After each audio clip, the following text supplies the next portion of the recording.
I'm Joe Palmer. I'm a digital marketing apprentice for the Swindon Wiltshire Local Enterprise Partnership. I handle social media and help marketing manager with social media and other marketing campaigns. And I'm Tim Burgess. I'm the Digital Marketing Manager for the Swindon Wiltshire Local Enterprise Partnership. Joe, do you want to explain to us why you first chose to become an apprentice? Originally for me, it was a good opportunity to get back into something I wanted to do while also getting the education alongside it as well. So personally for me, I'd had to step, while I knew I wanted to be involved in business and marketing, etc., and had done a level 3 in that in the past, I'd had to step away from it and go into manual labour for personal reasons. So it was a very good opportunity for me to get my foot back in the door into the world of business and the world of work that I wanted to be in, as well as having the education alongside that to then build my way and build my own CV, etc., to get better jobs and the better jobs that I wanted in the future. And what was it about digital marketing that attracted you? So like I said, I'd done a previous college course at Bath College in international business, and one of the modules in that international business course was marketing, and that was one of the ones I found a lot of fun compared to some of the other ones. And while like good with numbers, didn't find accountancy and all that too fun. It was more marketing that I did enjoy. So when I started looking for apprenticeships again, it was kind of the first thing that popped into my head of like, oh, we could start there. On top of that, digital marketing is such a growing industry, and marketing in general is moving, everything's moving digital. So I just felt it was a good skill set to have on top of anything else if I didn't choose to go down this path eventually, like in the long run. And when you first started, what were you hoping to get out of it? So a job mainly, because I remember not having a job at the time, and it's very beneficial to have that job alongside the education, especially in my circumstances. So I, one, the job, but two, the more in-depth qualification, because like I said, I'd done marketing before, but we'd only really breezed over it, and not really dug our teeth into anything. So I was excited to actually learn a little bit more in depth about strategies and campaigns and how they work and the analytics behind them and stuff like that. And when you started, was that the reality that you? I mean, is that what you did, or what was it? Originally, it takes a little while. I was eased into the business, as you could say, with starting to. I didn't start sort of taking part in sort of campaigns or taking lead on campaigns until well over a year into being at the business. However, I was eased into that alongside it. So I was partner on some campaigns. I helped other members of the team while they led on campaigns in organizing data and collecting data from certain suppliers, like I did with the Learning Hub. And I was very much eased into it so that I didn't feel too overwhelmed, especially as an apprentice while I was still learning things and having to complete work alongside that as well. And are you confident now? Oh, definitely. Yeah, I think that technique definitely worked in terms of not throwing me in at the deep end.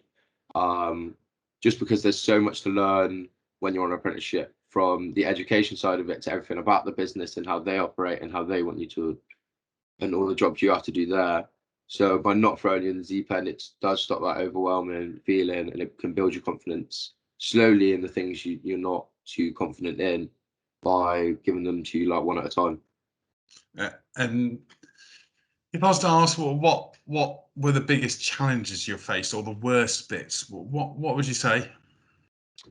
Biggest challenge for me was getting my organisation together and coming and working in a proper office. because I'd never done that before. I'd only worked in sort of manual labour jobs on site, etc. So having to get up early and like not too early in the morning, but get up, shower, be presentable, wear a shirt and tie, get to the office and sit down and do some work.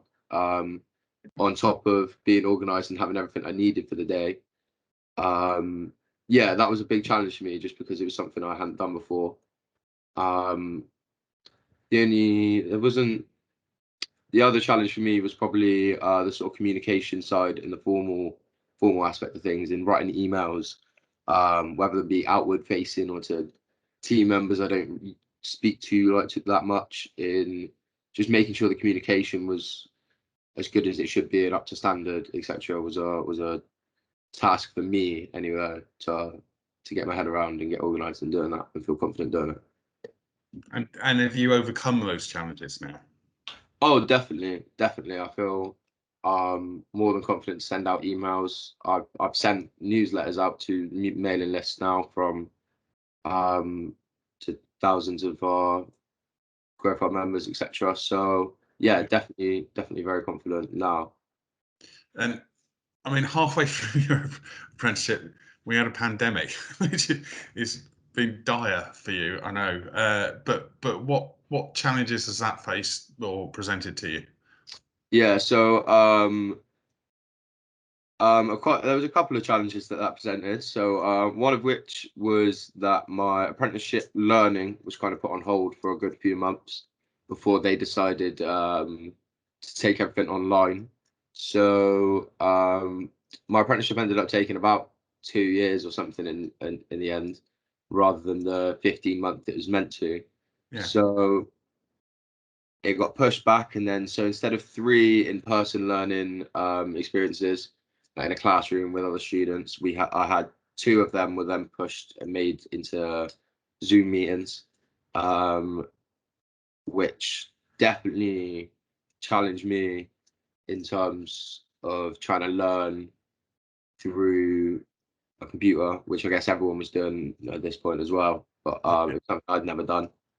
On top of that, I think, if I'm correct in saying, the first week of COVID coincided with one of the first campaigns that was part of my portfolio, which I pretty much ended up having to scrap because no one cared about our campaign because everyone was going manic over COVID.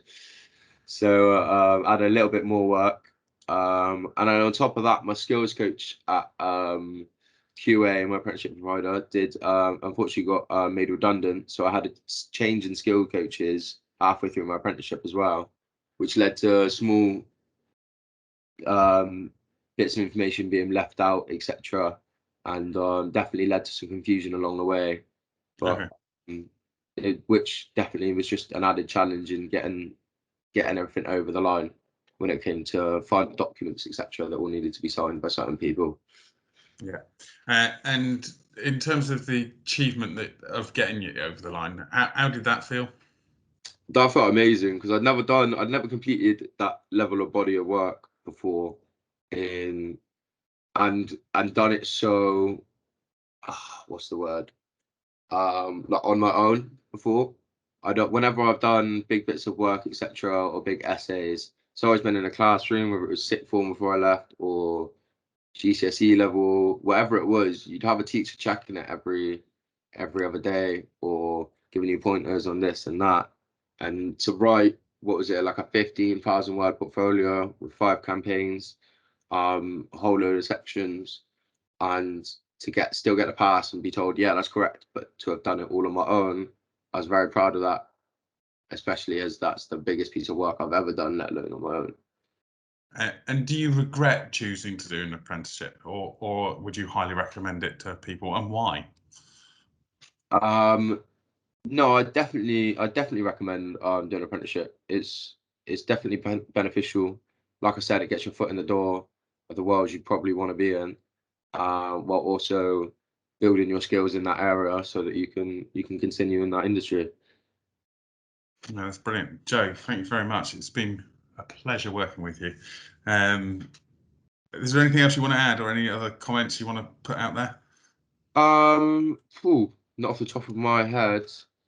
I think that's everything I had to say. Okay, thank you very much. Cool.